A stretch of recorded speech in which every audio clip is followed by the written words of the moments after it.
This is a truly NFL draft podcast. I'm Daniel Garrett. With me is my co-host Mitch Wolfe. Mitch, how you doing today? Doing well. Excited to be back on talking NFL draft prospects. Been a while. We've been having some stuff just going on. Been busy. Trying to get a lot of college football in, and obviously in the first few weeks you don't get a lot of super marquee matchups. Get a lot of FCS games, so you kind of want to see guys play against real competition. We're starting to get that. Still getting some G5 games out of the way, but as we kind of enter conference play for everybody towards the end of September, there's been some movement, some moving, some shaking, and so it's probably a good time to reconvene, talk about some guys and their stock so far. So yeah, let's just get into it. Let's start out on the riser side. Who's a good riser for you so far this year? I feel like it's tough not to address how back Carson Beck is. He was somebody that I liked going into last year, and then he had a terrible year. And I think a good portion of that you can attribute to just not having Brock Bowers or any good receivers. And obviously he kind of crumbled under pressure and had some injuries and stuff. And this year at Miami, he's got a whole kind of new lease on life and looks like the player that we expected going into 2024. Still pretty aggressive throwing over the middle. Again, like I don't know if I mentioned this when we went into the season when we did quarterback rankings, but he does kind of have this Jared Goff I don't want to say aura, but I feel like they're pretty similar players, and they like to do play action, they like to throw over the middle of the field on intermediate routes, and that looks really good. But when things start to break down, they're not necessarily the most creative quarterbacks. They can do it a little bit, to the level you need to at the NFL, but they're not going to be, your crazy creators. But I think it's very interesting to see what Carson Beck has done. They've actually played some real opponents. They're going to keep playing real opponents this week against Florida. But yeah, I mean, I think that's a huge thing in a quarterback class that everybody's kind of bemoaning how everybody's fallen off. Obviously the Arch Manning thing. Look at guys like Drew Aller, Cade Klubnik haven't really done much, and Mark it's kind of all over the Gronowski. place. Sorry, who? Mark Gronowski. Oh yeah. Well, yeah, I wasn't going to bring him up, but yeah, that was we all have our misses here and there. Yeah, that's a rough one. Yeah, I'll bring up another couple quarterbacks here since while we're on quarterbacks, just to try to get them out the way. Obviously, Mateer has been excellent Mhm. so far this year. We get to really see him when he enters SEC play. So far, the only real competition has been Michigan. Uh, but we get to see him really. We're going back to what we thought about him this summer, right? We talked a lot about how's he going to adjust to the level of competition, and against Michigan, he looked good. A Mhm. lot of the same mistakes, a lot of the same throwing into coverage that we were not fans of. Mhm. But overall, I think his play's been pretty good. I mean, if you look, he has four turnover worthy plays on the year. Um, overall, I think it's not terrible, uh, all things considered, given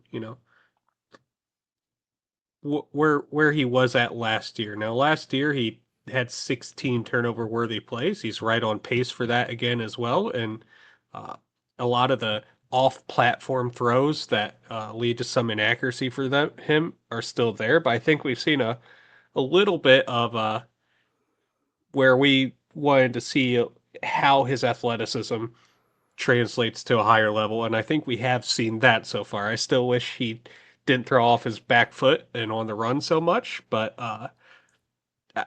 I think that's kind of just him at this point, but he's definitely improved, definitely higher than where we had him this summer. I know some people loved him this summer, so he's not a riser for everybody. Uh, and another one is Dante Moore. I think he's been just really good. Again, lower level of competition so far. Hasn't really played anybody unless you count Oklahoma State, which I don't. Or Northwestern, Um, which no reason to either. But I mean, he's also yeah, just lit everybody up consistently. So a very fair riser. Like again, like one of the few classmen that has impressed a lot. I feel like he's probably going to go back to school for another year. Yeah, I don't see why at a place like Oregon where you can get a massive NIL Yeah, check, you would go out to be a mid-round pick, yeah, which is just kind of he has good, not great physical tools. You just don't see those rise up unless you can show a long track record like a where you're able to process like a Bo Nix was able to, where he rose up the draft boards, and that was a veteran player that they had a lot of faith in him being able to be a day one starter. And Dante Moore is just a junior, well, redshirt sophomore. I don't remember what he's Yeah, listed because as. I don't think he played at all in his first year at Oregon after Yeah, starting at UCLA as a freshman. yeah. So just a still has multiple years of eligibility. I just don't really see the need for him to go pro at this Especially with point. how many quarterbacks are coming out, and you see the guys who have played more be more successful early on and are able to continue that success. So even if it's only for this year and another year, like that's 3 years as a starter. First of which was true freshman, it was bad, but you got 3 full years as a starter. You've played a lot of football, then you probably feel good about your process, especially next in the following year when there are some guys we're thinking about, but next year I guess what is it, the 2027 draft? Like that's still pretty amorphous. So if he established himself as kind of the clear cut number one going into that year, that's a pretty good situation for him. Yeah, the only reason I could see him coming out is if Will Stein, the offensive coordinator there, Mm-hmm. gets a job as a head Mm-hmm. coach somewhere, which is a possibility given how good that offense has been now Yeah. under their third quarterback. Uh, so I could definitely see that being the case, but that would be the only reason I could see him coming out. No, that's very fair. I'll go to another guy, and I liked him a little bit in this off season, but I think he's played very well, and that would be Justice Haynes, the running back Mm-hmm. from Michigan. I think he's had a pretty good year so far. Uh, in the passing game, he hasn't been great, but as a runner, I think he's done a very good job. Yeah, I haven't been able to watch a ton of Michigan, mostly the blowout games. So able to catch a bit of the Oklahoma game, and he has that big run, which is good to see. Obviously, a guy is very explosive, and that's going to be helpful in terms of becoming a draftable prospect. The NFL is looking for those guys that can be home run hitters, as long as they're not complete duds in the other facets, the other more consistent facets of the game. So that's good to see from him. Um, Kind of a weird running back class, just because, at least so far, because the Penn State guys haven't played anybody. Jeremiah Love has been pretty quiet. Mekhi Hughes has been pretty quiet at Oregon. Even a guy like Darius Taylor has been hurt. Jaheim White has been hurt. Jaden Ott has been hurt. So a lot of the top guys, and obviously Texas offense has had some hiccups. So a lot of the top guys are just not producing so far in the season. So a little too early to get some returns at that position. One guy I Yeah, want to talk. and I know you mentioned Mekhi Hughes there. I had him as a faller so far, Yeah, just not being able to get on the field. yeah. Uh, So one guy that I want to talk about is Arvell Reese, the linebacker from oh Ohio yeah, State. Just because that's a guy like we didn't really do linebackers. We didn't talk about them much, and that's a position where guys can really kind of come out of nowhere. And obviously he's an Ohio State linebacker, so he doesn't come out of nowhere really. But uh, guy who's just an insane athlete. Again, what the NFL wants that position, a guy who can do a lot of different things and is a crazy athlete.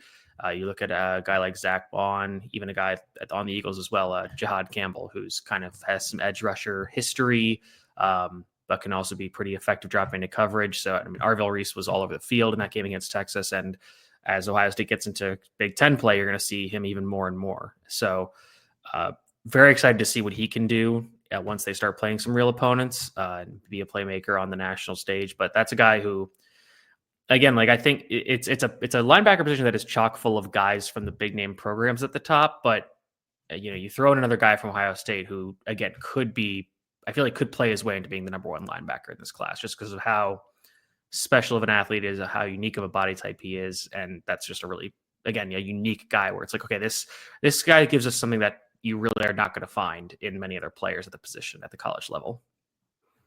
yeah, definitely, and he's shown a little bit of versatility as well, being able to get after the passer as a blitzer, uh, and definitely just, I mean, both the Ohio State linebackers are just everything you could ask for athletically out of them.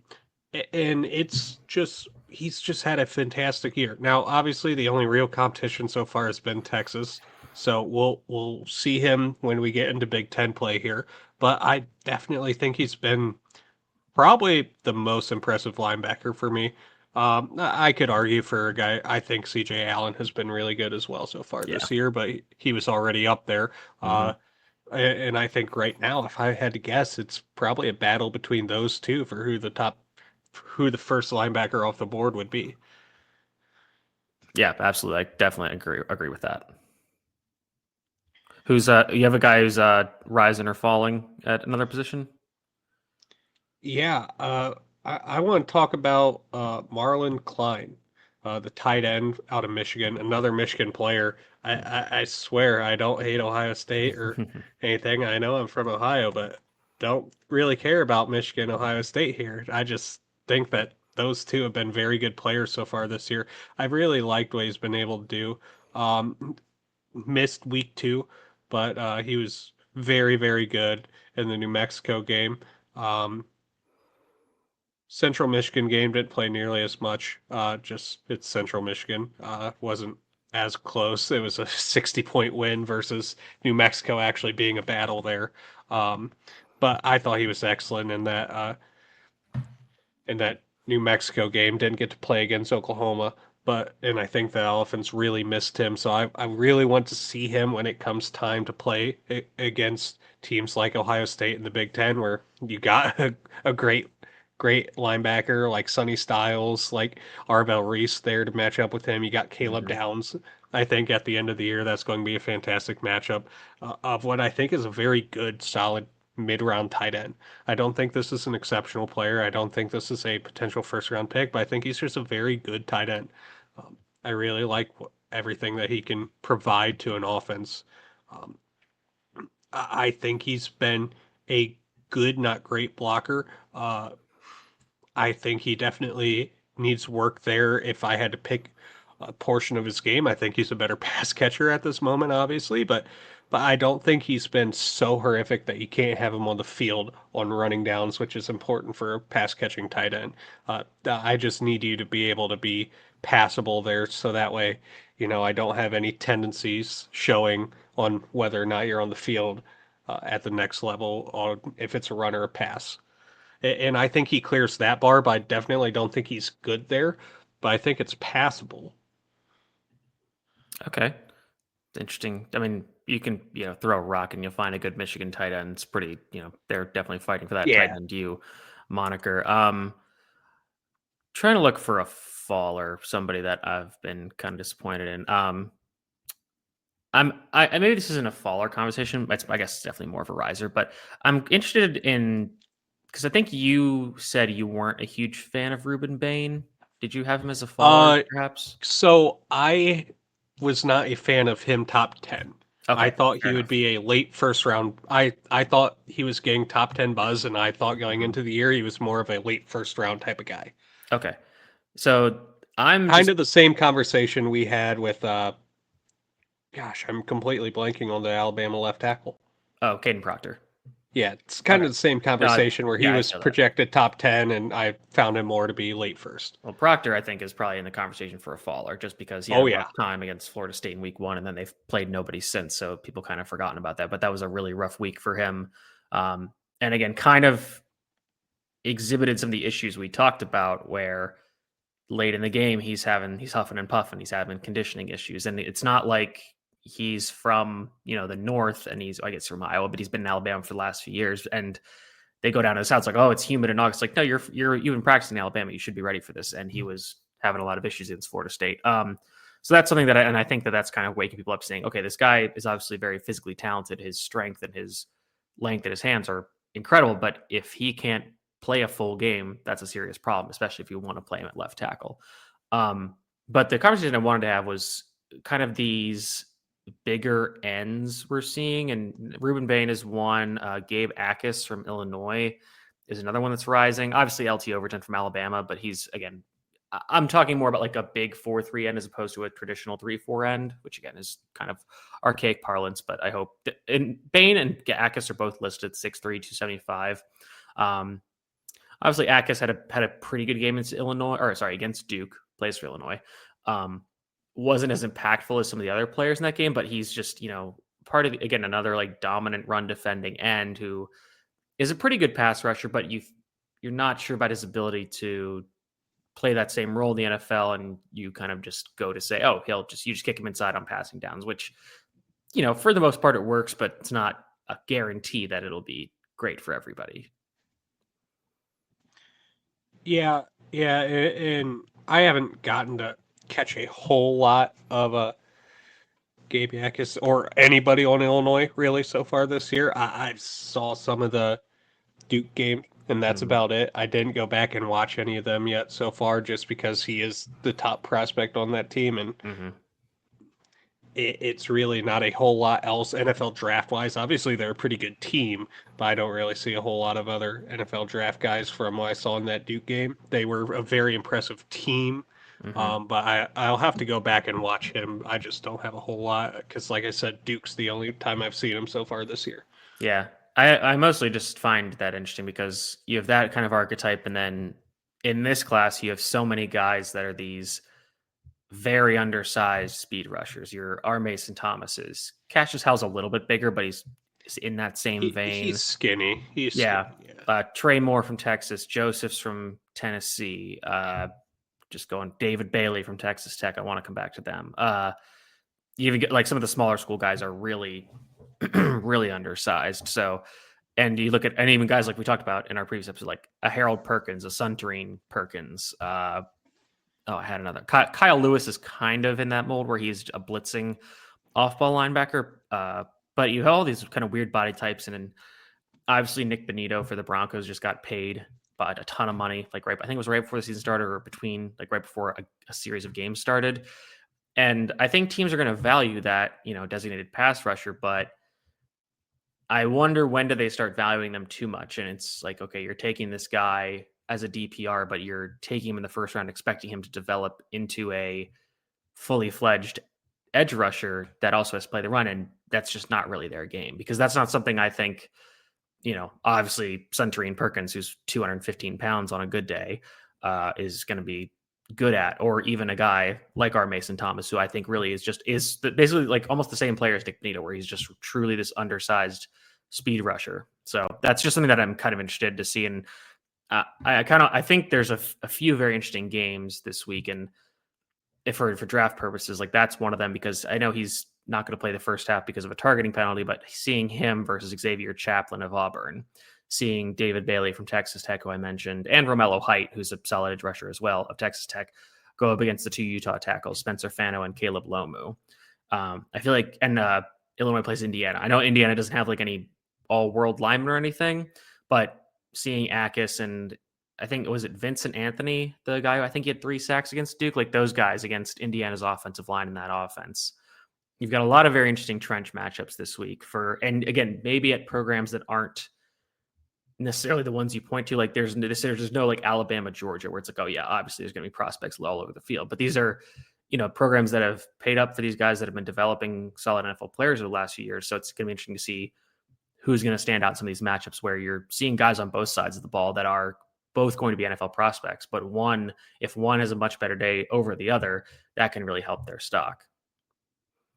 The David Bailey at Utah tackles one is very interesting, because Bailey is another one of those guys that's a true designated pass rusher, but Utah's going to want to run the ball. That's what they do. And they're also, if you're an edge rusher playing Utah, you don't want to be super aggressive rushing the passer, because Devin Dampier is going to run around on you, and that'll tire you out, or he'll just get upfield and take you for a big gain because you lost your rush lane discipline. So I know that game's starting early, so I'm going to be very tuned into that one to see what's going on there.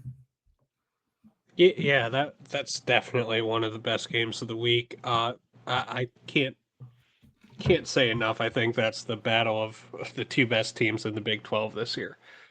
I truly think they are the two best teams this year, and with a lot of interesting prospects. Obviously, Dampier's not a NFL type of prospect at quarterback, but I think Morton is a backup, like day 3 type of guy when he goes into the league. I definitely think he's interesting as a day 3 guy.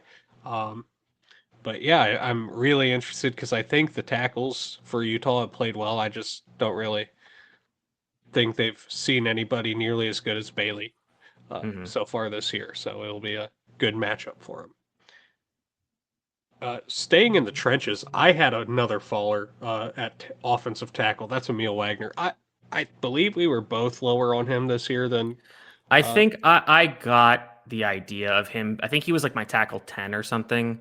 Um, just because, okay, like I saw the athleticism and I was okay, get stronger, uh, that kind of stuff. But you could definitely tell the lack of play strength and, you know, body development was going to be a problem. And has he been officially benched by them yet, or what's going on there?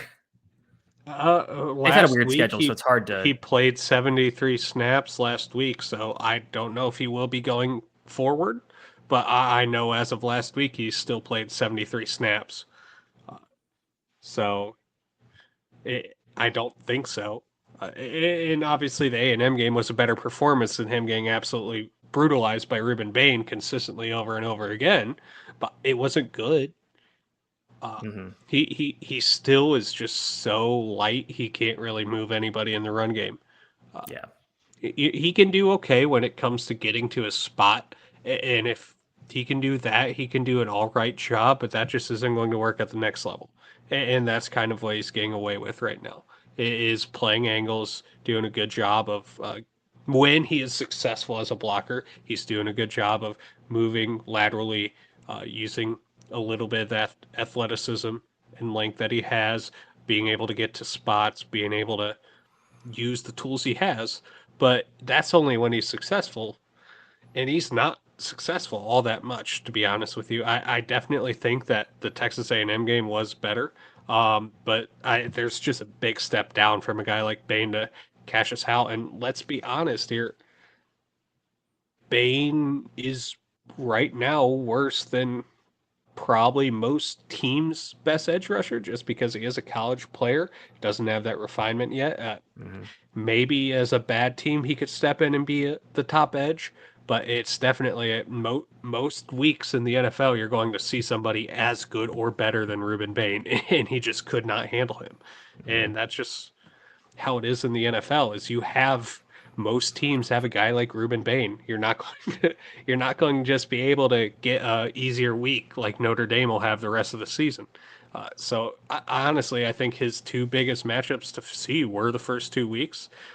USC later will be an interesting one. I think that's going to be a tough matchup. I don't think it's anywhere near the level of his first two games, and I think he kind of failed the initial test here. Uh, Now, obviously, being just a junior, he can just go back, which I would, if I was advising him, I would tell him to. But I kind of think that's where he's at this point. I don't think he can really go pro this year, given that the two by far toughest matchups he was not good in, especially the week one game. I know it's tough to say that with only two games in the book for them. You have 10 left to go at least. But it's just it's tough with those two performances, especially against Bain, to advise for an underclassman to go pro. Yeah, I mean, when he's like, doing work against Purdue and Boise State, it's like, okay, sure, that's great, but you had some issues with NFL caliber, like you said, NFL caliber edge rushers in the first weeks, and issues that kind of were always the problem with him. It's like this is we all know this is what's going to be an issue, and against guys that he is going to face in the NFL if he gets there, that's a huge problem. So I couldn't agree more with that point. Yeah, and real quick, I'll flip over to the other side for another faller on the defensive line. It's Caleb Banks. Not Mhm. necessarily his fault. Yeah.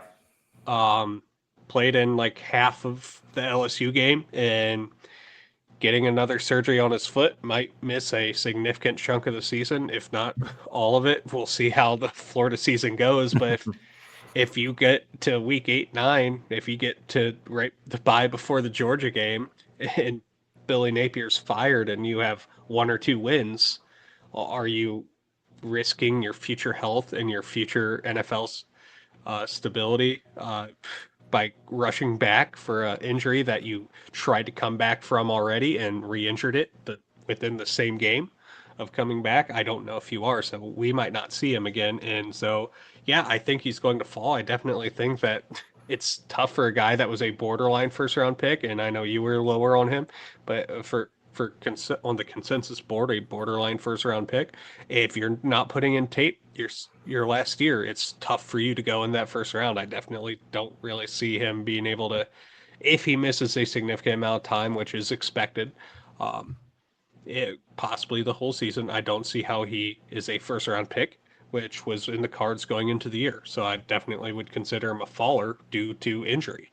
Yeah, I mean, like again, like I was lower on him, but it's like I do see why he's likable as a prospect, and I think going into the year, the attitude with him was like, okay, he needs to go out and prove he can be consistent. Now, again, it's not his fault they got hurt, but it's like if you're not there to prove you are consistent, we're just going to look on back on the past year's tape and be like, okay, like this guy is really hit or miss, and we have nothing to prove that it's going to be resolved anytime soon. I know he's already a redshirt senior, so like I wonder if he could get a medical redshirt and go back for another year, but you don't see a lot of fifth, 6 year defensive linemen that are getting drafted high, so that's a bit of a questionable proposition. Especially when you're probably looking at a new defensive scheme going Well, into next year with the new coaching staff. I So would also think he would transfer. That might be a possibility to try to go somewhere else and kind of get a fresh start after kind of again pretty good at Florida, but you finished with an injury plagued year. So I would wonder if that would maybe be in the cards for him. yeah, who's your next guy then? Um, I guess I'm looking at my list. Like Tim Keenan is kind of in the same boat where it's like we both kind of liked him, but he's just been hurt, so it's hard for him to rise up. Um, Looking around here for some names, I feel like it's hard to judge some of the secondary players thus far, just because again, a lot of teams haven't played real passing offenses, so they haven't faced real defensive backs. D'Angelo Pons from Indiana is one that'll be interesting against Illinois this week. I know Illinois is more of a run team this year, but still, yeah, he plays outside as a very undersized guy who will have to play in the slot in the NFL. Plays outside at college, so that will be an interesting one to watch. Looking around, I'm going to bounce back to quarterback. Taylon Green has had a very hot start to the year, and again, Arkansas has played they played Ole Miss this last week, and I think Taylon Green is kind of delivering on the promise that you see with his physical talents. And Lenora Sellers did some of the same things in the first week, and unfortunately, he got banged up with a concussion. So, looking at the rest of the quarterbacks, like I think you're seeing guys who are more dynamic athletes really rise so far, and you're seeing the guys that are more of your classical pocket passers fall a bit. You look at a guy like Sellers who's been impressive. You look at a guy like Green who's been impressive. Even a guy like Aiden Childs has taken steps this year. Mateer, like we talked about, but you look at guys like Nuss. I honestly, like I've not been super impressed by Nussmeier thus far. He was never really my favorite prospect. Drew Aller's the same way, and they haven't played anybody. Cade Klubnik has had a very rough start to the year. Really looking bad for my QB1, which I feel like as soon as I said that and recorded that podcast, I said, yeah, I don't really agree with that, but it is what it is. yeah, I will say on that though, you're a lot of the more traditional type quarterbacks. I will say that I agree with you that they have struggled for the top end guys. I think a yes, lot of the like guys that you were looking at the entire time as this can be a career backup. mm-hmm. I think those guys that are the traditional type of quarterbacks, a lot of those that are in the Big 12, Yep, I think they have performed very well. I think it's when you Haynes get King, to the another day one. three. Yeah. Yeah.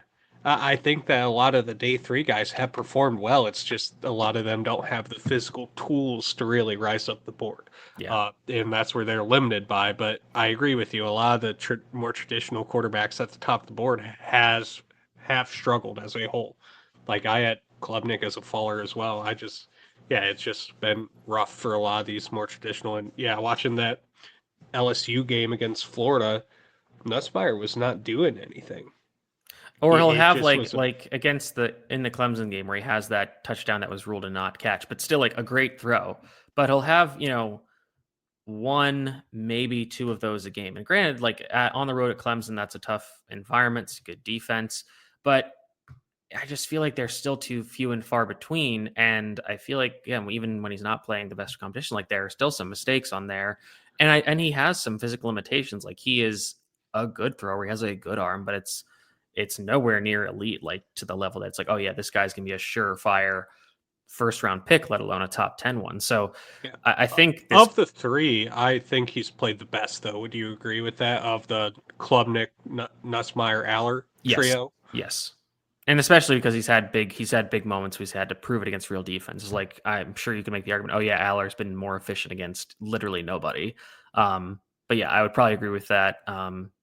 To return to the Illinois Indiana thing, Fernando Mendoza will have a tough matchup this week again after playing nobody for the first few weeks. Like this will be his first true test as Indiana's quarterback, as opposed to just playing nobodies as they've done so far. And again, they've done what they're supposed to. They've walloped some bad teams, but now the rubber hits the road, and he needs to prove that a lot of the hype that he's gotten as this NFL prospect is worth it. I will say, I think it's absolutely crazy that Cal just keeps spitting out these quarterbacks. Like, how do you get Mendoza and then who's the freshman? Jaron Chiave Sangapulitele. Yeah, I was going to butcher that if I I tried I that. only know that because Boston College is playing Cal soon, and I've found as many clips as I can of him saying it, so I know how to say it correctly. But otherwise, again, like I think JKS is perfectly fine. Yeah, but how do you go just from like one guy with like really good NFL level tools to another at Cal? And again, like the one with the NFL tools leaves along with basically the entire skill position complement, and they get probably better at quarterback, and they're 3-0 and looking at probably starting at least 5-0. And there's like some very quiet, like they can make the playoff because of how easy their schedule is, like which is absolutely insane. Isn't Ron Rivera the GM there? He is, yes. Just a great eye for talent. And Wow. what is it? Harson is the offensive coordinator, and Nick Rolovich is like an offensive analyst. So a real interesting brain trust of guys over there. Oh, And meanwhile, Justin Wilcox is God. just there vibing, Harson. like just frustrated at them not giving the program any real money. Honestly, I gotta say, when it comes to Brian Harson, right? I think Brian Harson that would be one of the meeting rooms when he had Bobo that year. He had Mike Bobo as his OC. I just feel like that I would have died to be in those meeting rooms with those guys. That would have been so fun. Would it have been a good meeting room to be in? Absolutely not. But it would have been a fun meeting room to be in. Mm-hmm. But Looking at some other fallers, I mean, the kind of going off the Klubnik thing, like I don't think we really know what to do with the Clemson offensive line, and that I think one thing you shouldn't helmet scout, but if you look back at a lot of Clemson linemen, really the only one that is probably played above where they were drafted is John Simpson, who was a late round pick that nobody really thought anything of. But if you look at guys that have been more highly touted from that program, the vast majority of them have not worked out. You go back to a guy like Mitch Hyatt, who was this multi-time All-American, blah, blah, blah, ended up being a day 3 pick and then barely played. Jackson Carman, is he still in the Bengals? I genuinely don't know. Like, I don't know what he's doing, but he was again like a guy that had he was a guy that had first round hype. I guess the last one would be like Jordan McFadden, who's like been bounced around a few teams as a backup guard, but this is a program that just does not produce NFL offensive linemen. And looks like he's not on a team right now. Okay, there you go. So, for all the love that program gets at producing defensive backs, wide receivers, even defensive linemen, they just have not been able to crack the case on offensive linemen. And Tristan Lee has been hurt for a lot of this year. I think he's going to be back this week in Syracuse. But again, like I like Blake Miller for what he is, and I was like hoping that he can improve his play strength. But like the case with Emil Wagner, it's just like, okay, it's not happening. So then what do you do with a guy like that, where he just basically has this almost a fatal flaw where it's like, you are probably not going to be able to survive in the NFL if you keep playing like this.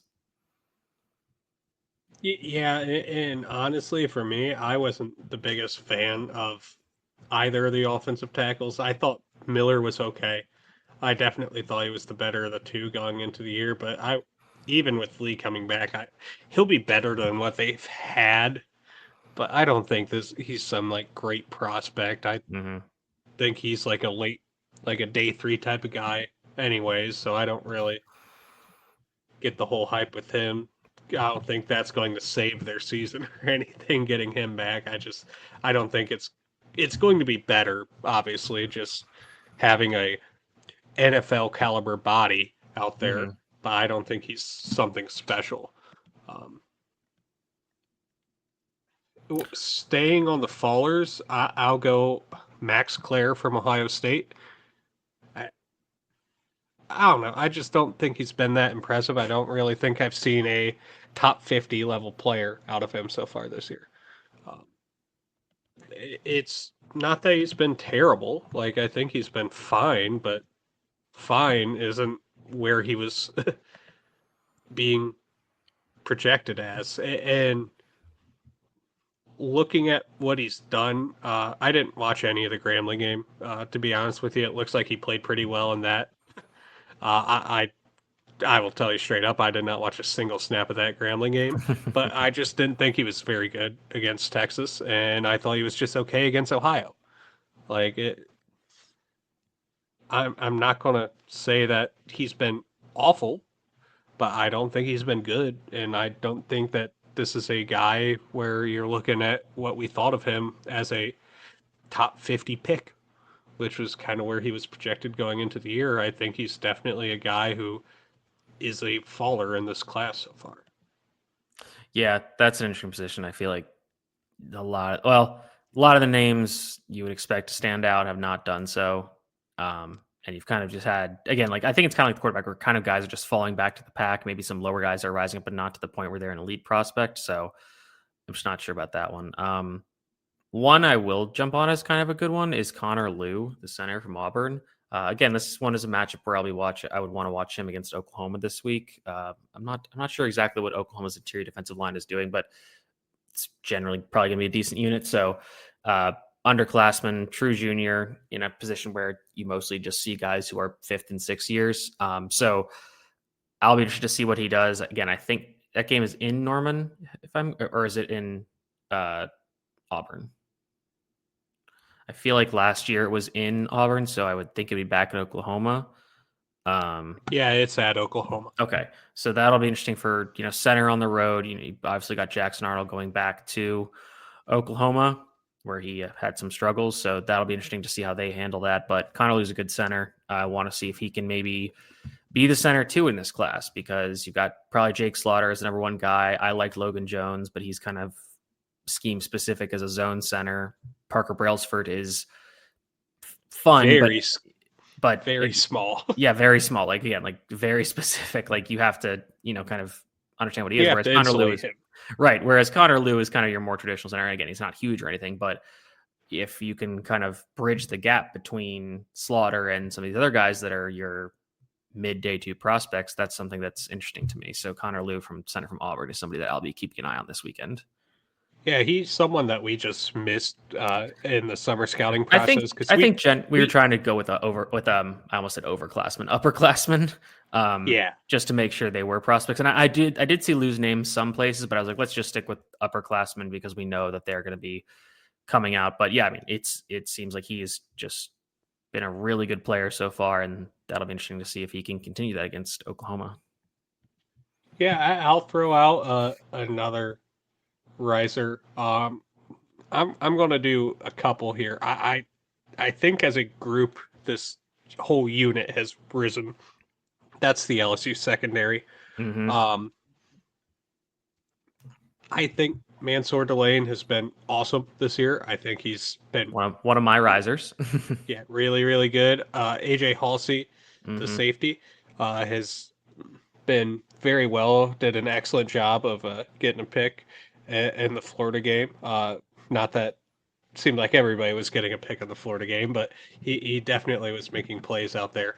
And I'll consider Harold Perkins in this group as well, since he has Mm-hmm. been playing that star position. And I think he's done a good job of it. I think he's been pretty solid in coverage. Like, it's definitely the weaker part of his game, is his coverage end, which not ideal for a safety, but you can have more of that box safety. And I think that's something that he's looking to prove here uh, this year at LSU. And I think he's been pretty good at it. Uh, yeah, I mean, like the Florida game, I don't think his coverage was awesome, but I think he's been okay for the most part in coverage. It's definitely not up to a safety level. It's still kind of going to be tough just because he is looking more like not really a hybrid between a linebacker and a safety, more like a hybrid between a safety and a edge. Uh, but it's tough just because you do want him blitzing on those passing downs. But I think playing in that nickel role against the run, he's been pretty efficient, and I think he's done a decent job out there. Um, It but kind of makes me wonder if can he be a Josh Metellus, the safety for the Vikings who plays everywhere.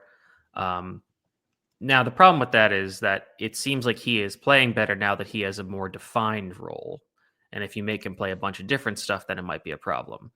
Um, but again, he is a pretty supreme athlete. And, when we're going in our preseason one, I was like, no, this experiment's done. Like, let's drop it. And to his credit, he has proved me very wrong. Um, so, yeah, I mean, I think it's good that he's finally found some footing.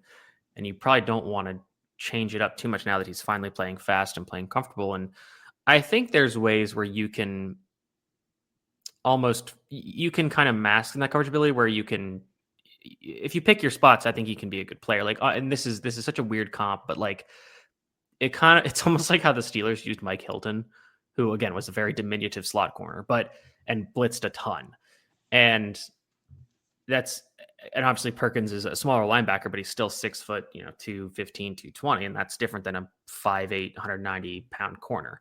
But I think there's ways where you can like mask his deficiencies as a coverage player. And again, maybe in the NFL it won't matter as much because offenses will find ways to put really good slot receivers on him, like Amon-Ra St. Brown or Justin Jefferson. Like teams will find ways. So that maybe it's a bit of a pipe dream, but maybe it is coming together for him finally. Maybe he's finally just more comfortable and he is ready to be a true hybrid player where he can be really special. So I think that'll be interesting to track again through SEC play.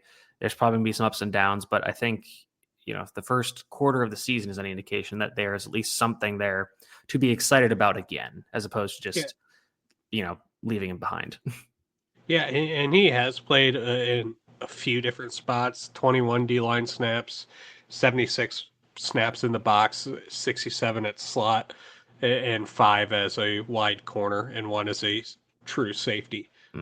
So he has played a little bit of different positions, but not really been that true safety, more of that Yeah. nickel box player hybrid type, and a little bit of a pass rusher as well. But the biggest riser of this group, I think, is Halsey. Obviously, Delane, I think, is the best player in this group, but I think Halsey's risen the most, just because he wasn't really a known commodity going into the year, coming from Houston. I think he's the biggest riser, but yeah, I do agree. I think Delane's the best player. We should mention Whit Weeks as well, the linebacker who's been very solid, has been a pretty good player for a few years now, but he's really starting to come on. Again, going to miss some time due to a targeting ejection, but very good No, player. he is not. He was out both halves of the Florida. Oh game. wait, yeah, that's right. Yeah, he did. I remember he avoided the missing part of the game, so that's good. Because yeah, he was out very early. I don't know how many snaps. I wouldn't expect he played many snaps in that Florida game, to be honest with you. Yeah, 3 snaps. Okay, all right, against Florida. So. My mistake. Yeah, I mean, I agree with you. I think it's interesting that unit doesn't really have. I mean, I guess Patrick Payton is playing, but I feel like I haven't heard or seen anything about him. But other than that, like this group that is usually chock full of defensive line talent doesn't really have that game wrecker. I think they have that guy who transferred in from I want to say USF, Bernard Gooden, I think is his name. And I think he's a transfer. So, but again, like when you think of great LSU defenses, they almost always have that. At least like one really impactful defensive lineman who's going to be a high draft pick. And that was Patrick Payton at one time, but I'm not sure he's really that player anymore. Looking at his numbers, he doesn't have a sack yet. He has 7 pressures through 3 games, played a lot more against Florida, but pretty mediocre in run defense, some decent pass rush, which is kind of what you expect from him. But I definitely agree with your point about that being a rising group in general. Yeah. Pyburn, I still think is starting over him. Pyburn's been just okay. Pyburn's not an elite athlete, but I think the upside with Peyton's definitely higher than Pyburn. But Pyburn's just been a pretty solid, consistent player. He just is a stiff 200, I don't know, maybe 60-pound Mm-hmm. edge who is going to play with strength, going to be a good run defender, and going to push the pocket, but definitely doesn't have the upside nearly as much as Patrick Payton. But he's just a more solid player right now, and LSU's playing to compete for a natty this year. They're not worried about who has the higher long term upside, which Yeah. I get. So, Mm-hmm. uh, One more riser I want to do. I think I mentioned him in our preseason show, but Clev Lubin, the transfer from Coastal Carolina to Louisville. Louisville has not played anybody, to be clear, but Lubin's numbers are absolutely insane in that in 2 games, he has played 72 snaps, 34 of which are pass rush reps. And in those 34 snaps, he has 9 pressures and 4 sacks. And against Eastern Kentucky, again, FCS opponent, but he had 8 pass rush snaps and had 3 pressures and 2 sacks. And then he had 3 stops as well. So the guy is just, and again, they played Eastern Kentucky and James Madison, but he is coming from Coastal Carolina where he dominated lower competition. He's continuing to dominate lower competition, which is great. So I'm not sure who Louisville plays this week, but I just think Clev Lubin is a guy. There's so many of these guys that transfer up from the lower levels and are just still very good pass rushers. And I think he's just going to continue to do that. It'll be interesting to see how well he plays in run defense once they start playing real teams. But again, at the very least, this guy's going to be a very useful designated pass rusher who, again, like I think he is very valuable in later rounds. And given that he's, only is going to have 1 year of real FBS production, it's going to be a mid-round pick, but I think he could be really useful for some team. yeah, in going back, obviously he had 10 sacks last year, and he's already at 4. Obviously, Yeah. the competition level is going to be rising, but it, you would expect with how productive he's been that with having to actually play more than he did against Eastern Kentucky, it they've might. got Bowling Green this week, so it's probably going to be, if he keeps it up, he'll have 6 sacks before playing an ACC game, which is absolutely crazy. But I mean, looking at their schedule, they're at Pitt, Virginia, so you could rack up some sacks there. Those are some questionable offensive lines. Miami's pretty good. BC is having some issues, so he could be productive there. Virginia Tech's having problems. Cal, Clemson having issues. So yeah, I mean, I think he's gonna have a I really could see him productive getting year. to like 15. Yeah, exactly. Yeah, he could have a really special year as long as he stays healthy. So that's one guy that in the preseason I was like, I think this guy could be something, and I think he's on his way to doing so as long as he doesn't completely bottom out against real teams. Yeah, and I don't remember. Did James Madison play a tough schedule last year? He was at Coastal Carolina, so Oh, yeah, I don't know why. James Madison was who they played last. yeah. Not, yeah, I don't know why I was I don't thinking think, that. for what it's worth, I don't think Coastal Carolina did. I feel like they played Virginia, I'm pretty sure, and that might have been their only Power 5 game. Or if they did, why don't I guess I can just look at his stats. I don't know why I didn't think of that. He looks like he missed some time. Oh, this is honestly the crazy part, that he missed some time early in the year, and he wasn't a starter.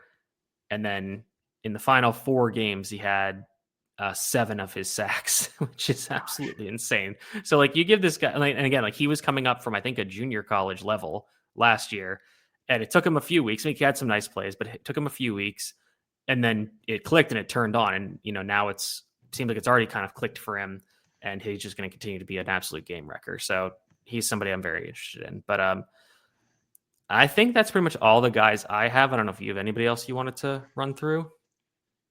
I mean, I'll shout out just a couple quick ones.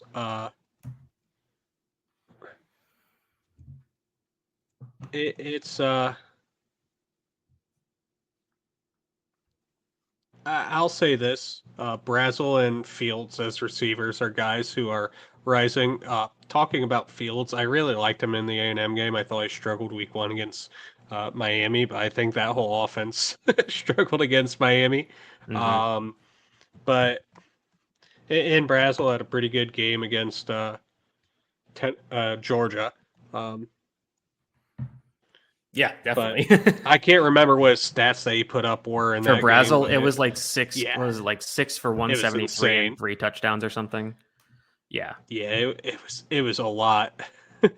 But no, no, I definitely think that those are a couple guys that are rising up boards here at receiver. Um, but yeah, that's most of the guys I got. I mean, there's a couple where it's kind of in the wait and see mode. Hmm. Like I'm waiting for Peter Woods. He's been very good, Hmm. but he hasn't had that sack yet. He just hasn't been able to get that backfield production that we want out of him. But Yeah. I think if you watch the film, I think he's been very good. Yeah. I It's mean, just that's he one where hasn't put I'm. up the Yeah. stats to back it up. Yeah. That's one where I'm just I'm like, yeah, he's confident gonna be that the they'll guy. come, Yeah. but Yeah. I feel like that uh, could be like a breakthrough game where he just has like buku production. It's just like, oh, okay, he's back. yeah, We're good. yeah, like Everything's one fine. game he just has 3 sacks, and Yeah. it's like okay, yeah, we're back. But It'll be he's against one it'll where be against it's DC in a few weeks. Just you watch. no, I it might come before then, so you might luck out. I don't think so. But no, there's a few guys where it's holds right now. A lot of your, top end guys they haven't exceeded expectations. There's really not been anyone, in my opinion, that has, obviously Woods will be the top defensive tackle just because of the weakness at the position. But I Hmm. don't think outside of like Downs, there's really been anybody that's just taken over as the top player at that spot across the board. I don't really Uh, think we've had. I'll throw one. Maybe Jordan Tyson from Arizona State. I haven't watched him closely, but I just know that he's had some crazy production in the first few He's weeks. been awesome. Yeah, I could definitely see that. I think the USC guys have also been really good, Yeah, that's but true. I would have him above them. So yeah, you're right though that But he I mean, I has was one I was with just the trying to think of one where I'm like, has yeah. it? I was because I agree with your point. It's like, is there anybody else that's really done it? And then I was just looking through my sheet. I was like, oh, that's a guy who I know has bad had a really strong start and kind of again a position where there was a cluster of guys there, and you're kind of just waiting for somebody to break out, and he's Like kind of been I the guy. haven't yeah, I haven't seen like the offensive tackle between like I don't necessarily think Fanu and Malgnoa and all those guys have really. I don't think one's separated from the other. I think they've both been pretty good so far, but I don't Yeah. think there's been separation there. I think if you were preseason Malgnoa, I think you're still Malgnoa. I think if you're preseason Fanu, you're still Fanu, and I think if you were preseason Proctor, you're on one of the two. Hmm. And I think it's that way at a lot of spots where there just hasn't been that top line guy to really pop out. But I think this class is adding depth day after day. Yeah. I think every week we get more and more players that are very interesting guys that we can look at. It's just I don't think we've had the top end guys at most spots pop out yet, outside of obviously D tackle and safety, but those have been there the entire time. Do you have another guy where you're kind of look? I saw this guy and I kind of had my thoughts about him, but I kind of want to ask you in this frame. Do you have a guy that you're looking at for the next 2/3 of the season or 3/4 of the season and be like, this guy has been like I think as you mentioned Woods, so let me we'll go with another one, but another guy where it's like I think this guy is really primed to do what Tyson or what you said Woods could do. But is there another guy that you're thinking of? You give or I can give mine and then you can give yours. Just because I came across the name, I was like, oh, that's one. Kenyon Sadiq, the tight end from Oregon, Okay. has had some really impressive plays. Again, Oregon hasn't played a ton of people, but if you also think about how Oregon is, again demolishing these teams, but probably not showing a ton in terms of designer plays. When you have a guy that's as uniquely talented as Kenyon Sadiq, you could think, okay, there could be some really special stuff there waiting to break out for him when they have to start playing real teams. So he's somebody that I think they're really going to lean on once they get into Big Ten play, and he could have some really special plays once we get into the middle of the season. Not sure. Hopefully, that framing of the question made sense. Yeah. I mean, and my initial thought was a guy who it's tough to say him because everyone preseason thought he would just be the guy, and then he's kind of slightly underperformed. I definitely think he's about to just go crazy. I think a lot of his issues have been the offensive line, and that's Jeremiah Love. I knew I wanted to like jump on it and say it, but I didn't want to be. But I was like, he's gonna say Jeremiah Love. That's absolutely it. Yeah, it's definitely. I think a lot of his issues have been. I don't think the uh, offensive line has been great so far for him. Yeah. If you made me pick a lower end guy, uh, honestly, I think that he kind of got the jump start last week. It's Kevin Concepcion, Oh yeah, that's a good one. Casey That's a really good Concepcion. one. Yeah. I think he's started already though, just with how good his No, that performance no, was that's last fair. week. But That's within the realm of the framing of the question. I think that's fine. But yeah, I think that's a great answer. Because again, a guy that you kind of had questions, is he just this gadget guy? And even if he is okay, if he is this good of an athlete, then does it really matter? So yeah, yeah. I think that's a great answer for it. Well, is there anyone else you got here to talk about? That's all for me. I'm very Yep. excited about this weekend. I think ton of really good games, interesting draft matchups. Again, not from teams we traditionally consider as the be all end all in the draft space. So I think we're going to see a lot of movement after this week, which will be really fun for those of us who pay attention to this kind of thing. Yeah, and we're only a quarter of the way through the season. We have a lot of games left to go, plus playoffs. So it's definitely going to be a fun time. I'm looking forward to watching a lot of good games here this weekend.